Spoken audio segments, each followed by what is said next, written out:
मनुष्य चाहे कितना भी प्रयास क्यों ना कर ले, कितना भी प्रयत्न क्यों ना कर ले, उसे अपने कर्मों का फल तो भोगना ही पड़ता है। चाहे मनुष्य कितना ही प्रयत्न कर ले, लेकिन वह कभी अपने कर्मों से बच नहीं सकता। जैसी करनी वैसी भरनी, यह वाक्य तो आपने सुना ही होगा। अर्थात जैसे आप कर्म करोगे वैसा ही आपको फल भी प्राप्त होगा। लेकिन मेरा एक प्रश्न है, क्या आप इस बात पर यकीन करते हैं कि जैसा आप कर्म करेंगे वैसा ही आपको फल भी मिलेगा? अब आप में से अधिकतर लोगों के मन में यह प्रश्न जरूर उठ रहा होगा, क्योंकि इसमें पूछने वाली बात क्या है? ये तो सत्य ही है कि जैसे हम कर्म करेंगे वैसा ही हमें फल भी मिलेगा। लेकिन एक बार के लिए आंखें बंद करके अपने आप से यह प्रश्न कीजिए, देखिएगा कि आपको इस प्रश्न का उत्तर स्पष्टता से नहीं मिल पाएगा। कहीं ना कहीं आपके मन में एक संशय जरूर होगा कि क्या यह बात सच है या झूठ। दोस्तों, आज इस कहानी से हम समझेंगे कर्मों का खेल। आखिर अच्छे कर्मों का फल अच्छा और बुरे कर्मों का फल बुरा कैसे होता है? बहुत समय पहले की बात है। किसी गांव में एक बहुत ही ज्ञानी पंडित रहता था। एक दिन वह अपने बचपन के दोस्त से मिलने के लिए दूसरे गांव में जा रहा था। उसका वह दोस्त बचपन से ही गूंगा और एक पैर से अपाहिज था। उस पंडित के गांव से उसके दोस्त का घर काफी दूर था। वहां जाने के लिए बीच बीच में कई सारे छोटे छोटे गांव पड़ते थे। पंडित रास्ते में अपनी धुन में चला जा रहा था। चलते चलते उसकी मुलाकात एक व्यक्ति से होती है। रास्ते में उसे एक आदमी मिलता है जो ऐसा लगता था कि वह किसी का इंतजार कर रहा था, और वह भी पंडित के साथ चलने लगता है। उस आदमी को देखकर पंडित बहुत खुश हो जाता है। उसने सोचा, चलो अच्छा हुआ, साथ साथ चलने से उसका सफर आसानी से कट जाएगा। बात की शुरुआत करने के लिए उस पंडित ने उस व्यक्ति से उसका नाम पूछा तो उसने अपना नाम धर्मराज बताया। पंडित को यह नाम कुछ अजीब सा लगता है, लेकिन उसने नाम के विषय में कुछ और पूछना उचित नहीं समझा। दोनों धीरे धीरे साथ में चल रहे थे। तभी रास्ते में एक गांव आता है। गांव का प्रवेश द्वार आते ही धर्मराज ने पंडित से कहा, तुम आगे चलो, मुझे इस गांव में एक काम है, मैं तुमसे आगे मिलता हूं। पंडित ने कहा, ठीक है। वह आगे रास्ते में चल देता है। कुछ देर बाद उस गांव में खबर फैली कि एक व्यक्ति को सांड ने अपनी सींग में फंसाकर मार दिया है। जैसे ही सांड ने उस व्यक्ति को मारा, ठीक कुछ ही देर में धर्मराज पंडित के पास आ गया और फिर दोनों चलना शुरू कर देते हैं और चलते चलते एक दूसरे गांव के द्वार पर पहुंच जाते हैं। उस गांव के बाहर एक बड़ा और विशाल मंदिर बना हुआ था। वहां पर आराम करने की सुविधा काफी बढ़िया लग रही थी। पंडित के दोस्त का घर अभी वहां से बहुत दूर था और रात भी होने वाली थी। तो पंडित ने धर्मराज से कहा, रात होने वाली है, पूरे दिन चलते चलते थक भी चुके हैं और भूख भी लग रही है, तो यहाँ पर भोजन करके यहीं पर हम विश्राम कर लेते हैं, फिर सुबह के समय आराम से आगे की यात्रा जारी करेंगे।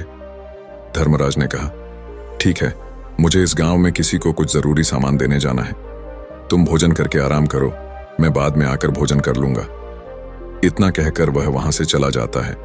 लेकिन उसके जाने के कुछ समय बाद, कुछ ही देर बाद धुआं उठता हुआ दिखाई देता है और देखते ही देखते पूरे गांव में आग लग जाती है। पंडित ने हैरानी से सोचा कि यह धर्मराज जहां भी जाता है वहां कोई ना कोई अनहोनी जरूर हो जाती है, कुछ तो गड़बड़ है इस व्यक्ति में। लेकिन पंडित ने रात्रि में धर्मराज से कुछ भी पूछना उचित नहीं समझा और वे दोनों सो गए। सुबह होते ही दोनों फिर से अपनी यात्रा शुरू कर देते हैं। कुछ देर चलने के बाद रास्ते में फिर से एक गांव आता है। धर्मराज ने फिर पंडित से कहा, आप आगे चलिए, मुझे इस गांव में अपने मित्र से मिलने जाना है, मैं अपने दोस्त से मिलने के बाद आगे रास्ते में मिलूंगा। यह कहकर धर्मराज वहां से चला गया। लेकिन पंडित इस बार आगे नहीं गया। वहीं खड़ा होकर धर्मराज को देखता रहा कि वह कहां जा रहा है और क्या करता है। तभी थोड़ी देर बाद लोगों की आवाज सुनाई देने लगी कि एक व्यक्ति को सांप ने काट लिया है और उसकी मृत्यु हो गई है।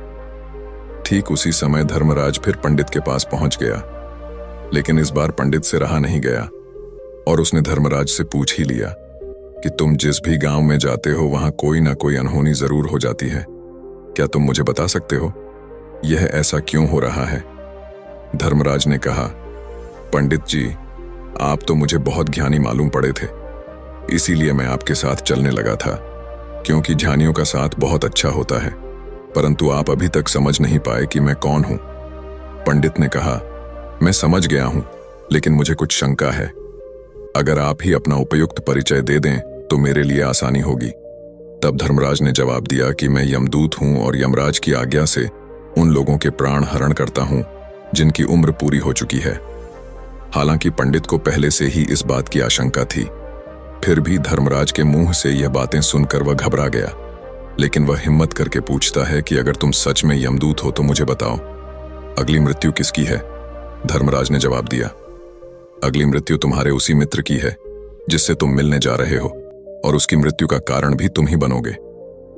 ये बात सुनकर पंडित सहम गया और सोच में पड़ गया कि अगर सच में यह धर्मराज यमदूत हुआ तो उसकी बात भी सच होगी और उसके कारण मेरे बचपन के सबसे अच्छे मित्र की मृत्यु हो जाएगी। तो सबसे अच्छा तो यही होगा कि मैं अपने मित्र से मिलने ही ना जाऊं, कम से कम मैं उसकी मृत्यु का कारण तो नहीं बनूंगा। धर्मराज ने मुस्कुराते हुए कहा, तुम जो सोच रहे हो वो सब मुझे पता है, मगर तुम्हारे अपने मित्र से मिलने न जाने से नियति नहीं बदल जाएगी। तुम्हारे मित्र की मृत्यु तो निश्चित है और वह अगले कुछ ही पलों में घटित होने वाली है। महाकाल के मुंह से ऐसी बातें सुनकर पंडित को झटका लगा, क्योंकि महाकाल ने पंडित के मन की बातें पढ़ ली थीं, जो कि एक सामान्य व्यक्ति के लिए संभव नहीं है। अब पंडित को विश्वास हो गया कि यह धर्मराज सचमुच में यमदूत ही है। जब पंडित को यह पूर्ण विश्वास हो गया कि धर्मराज जी यमदूत हैं तो वह घबरा गया। वह अपने मित्र की मृत्यु का कारण नहीं बनना चाहता था, इसलिए वह पलटकर अपने गांव की तरफ वापस जाने लगा।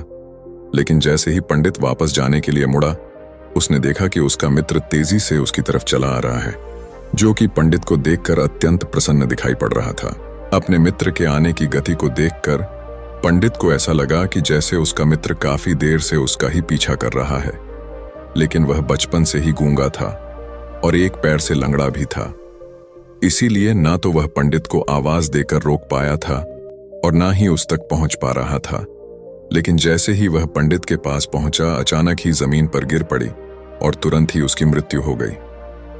पंडित हक्का बक्का होकर धर्मराज की ओर देखने लगा, जैसे कि वह पूछना चाह रहा हो कि आखिर क्या हुआ। धर्मराज पंडित के मन में उठ रहे प्रश्नों को समझ गया और बोला, तुम्हारे मित्र ने पिछले गांव में ही तुम्हें देख लिया था और वे वहीं से ही तुम्हारा पीछा कर रहा था, लेकिन गूंगा और लंगड़ा होने की वजह से वह तुम तक नहीं पहुंच पाया।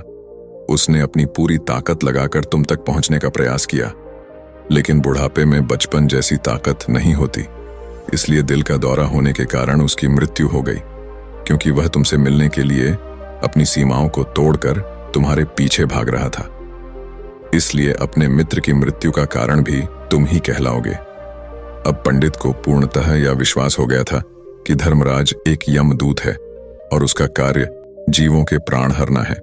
लेकिन पंडित एक ज्ञानी व्यक्ति था, वह यह भी जानता था कि मृत्यु पर किसी का वश नहीं है, सबको एक ना एक दिन मरना ही है। यही सोचकर उसने अपने आप को संभाल लिया।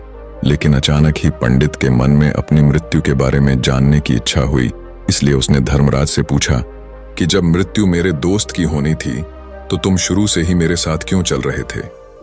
यह प्रश्न सुनकर धर्मराज जोर से हंसा और बोला, मैं तो हर पल हर क्षण सभी के साथ चलता हूं, किंतु लोग पहचान नहीं पाते, क्योंकि लोगों के पास अपनी समस्याओं के अलावा किसी और व्यक्ति, वस्तु या घटना के बारे में सोचने समझने या उसे देखने का समय ही नहीं होता। पंडित ने कहा, तो क्या तुम यह बता सकते हो कि मेरी मृत्यु कब, कहां और कैसे होगी? महाकाल ने कहा, हालांकि किसी भी सामान्य जीव के लिए अपनी मृत्यु के बारे में जानना ठीक नहीं है, क्योंकि कोई भी जीव हो या जानकर, वह अपनी मृत्यु के बारे में जानकर बहुत दुखी हो जाता है। हालांकि तुम जानी व्यक्ति मालूम पड़ते हो और तुमने जिस तरीके से अपने मित्र की मृत्यु को सहन कर लिया है, उसे देखकर लगता है कि तुम अपनी मृत्यु के बारे में जानकर भी दुखी नहीं होंगे। महाकाल ने कहा, तो सुनो, तुम्हारी मृत्यु आज से ठीक 6 महीने बाद आज ही के दिन किसी दूसरे राज्य में फांसी लगने से होगी, और सबसे हैरानी की बात तो ये होगी कि तुम स्वयं ही खुशी से उस फांसी को स्वीकार कर लोगे। इतना कहकर धर्मराज वहां से चला गया, क्योंकि अब धर्मराज के पास पंडित के साथ चलते रहने का कोई कारण न था। इसके बाद पंडित ने अपने मित्र के शरीर का अंतिम संस्कार किया और यथाशक्ति उसके क्रियाकर्म करके अपने गांव वापस आ गया। लेकिन कोई व्यक्ति कितना भी ज्ञानी क्यों ना हो, अपनी मृत्यु के बारे में जानकर दुखी तो होता ही है और मृत्यु से बचने का कोई ना कोई उपाय भी खोजता है। तो पंडित ने भी वही किया, क्योंकि पंडित विद्वान था, इसलिए उसकी पहचान उस राज्य के राजा तक थी। पंडित ने सोचा कि राजा के पास तो कई सारे ज्ञानी मंत्री हैं, वह मेरी मृत्यु से संबंधित समस्या का कोई ना कोई समाधान निकाल ही लेंगे। पंडित यही सब सोचता हुआ राज दरबार में पहुंच जाता है और राजा से सारी घटना के बारे में बताता है। राजा ने अपने मंत्रियों को सारी समस्या बताई और उनसे सलाह मांगी। अंत में सभी ने विचार विमर्श करके कहा, अगर पंडित की बात सही है तो उसकी मृत्यु भी 6 महीने बाद ही होगी, लेकिन मृत्यु तो तब होगी जब वह किसी दूसरे राज्य में जाएगा। यदि वह किसी दूसरे राज्य में जाए ही ना तो मृत्यु ही नहीं होगी। मंत्रियों की यह सलाह राजा को भी सही लगी। इसके बाद पंडित के रहने की सारी व्यवस्था महल में ही कर दी गई और राजा के आदेश के बिना उस पंडित से किसी को भी नहीं मिलने दिया जाता था। लेकिन पंडित कहीं भी आ जा सकता था, ताकि पंडित को यह न लगे कि वह राजा की कैद में है। परंतु पंडित डर के मारे स्वयं ही कहीं आता जाता नहीं था। धीरे धीरे महीने गुजरते गए और पंडित की मृत्यु का समय नजदीक आने लगा और अंततः वह भी दिन आ गया जिस दिन पंडित की मृत्यु होनी थी। तो जिस दिन पंडित की मृत्यु होनी थी उसकी एक रात पहले पंडित डर के मारे जल्दी ही सो गया, ताकि जल्दी से वह रात बीत जाए और अगला दिन आ जाए, ताकि उसकी मृत्यु टल सके।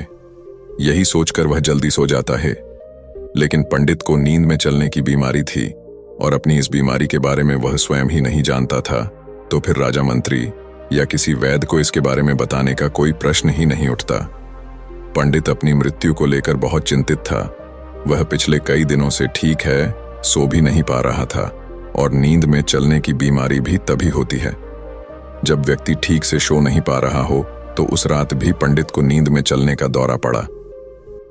वह उठा और महल से निकलकर अस्तबल में गया। क्योंकि पंडित राजा का खास मेहमान था, इसलिए किसी भी पहरेदार ने उसे नहीं रोका और ना ही किसी तरह की कोई पूछताछ की। अस्तबल में पहुंचकर वह सबसे तेज चलने वाले घोड़े की पीठ पर सवार होकर नींद में ही अपने राज्य की सीमा से बाहर दूसरे पड़ोसी राज्य में चला गया। इतना ही नहीं, वह दूसरे राज्य के राजा के महल में पहुंच गया। उस महल के पहरेदार ने भी उसे नहीं रोका और ना ही कोई पूछताछ की। सभी लोग रात्रि का अंतिम प्रहार होने के कारण गहरी नींद में थे। वह पंडित सीधे राजा के सैन्य कक्ष में पहुंचा, जहां राजा और रानी सो रहे थे। वह पंडित वहीं जाकर सो गया। सुबह हुई तो राजा ने पंडित को रानी के बगल में सोया हुआ देखा तो राजा बहुत क्रोधित हो गया। राजा ने पंडित को कैद करने का आदेश दे दिया। पंडित गिरफ्तार हो गया, लेकिन पंडित तो भौंचक्का था। उसे तो कुछ समझ नहीं आ रहा था कि आखिर वह दूसरे राज्य में और राजा के सैन्य कक्ष में कैसे पहुंचा। लेकिन वहां उसकी यह सब सुनने वाला कोई नहीं था। अगली सुबह राजा ने पंडित को दरबार में पेश करने का आदेश दिया। कुछ देर बाद उस पंडित को दरबार में लाया गया। पंडित को देखते ही राजा इतना बबूला हो गया कि उसे फांसी पर चढ़ा देने का हुक्म सुना दिया। फांसी की सजा सुनकर पंडित कांप गया, लेकिन फिर भी थोड़ी सी हिम्मत जुटाकर राजा से बोला, महाराज, मैं नहीं जानता कि मैं राजमहल तक कैसे पहुंचा। मैं यह भी नहीं जानता हूं कि आपके सैन्य कक्ष तक मैं कैसे आया और आपके महल के किसी पहरेदार या सैनिक ने मुझे रोका क्यों नहीं। लेकिन मैं इतना जरूर जानता हूं कि आज मेरी मृत्यु होनी थी और वो होनी भी जा रही है। राजा को यह बात थोड़ी अजीब लगी। उसने पंडित से पूछा, तुम्हें कैसे पता कि आज तुम्हारी मृत्यु होनी है?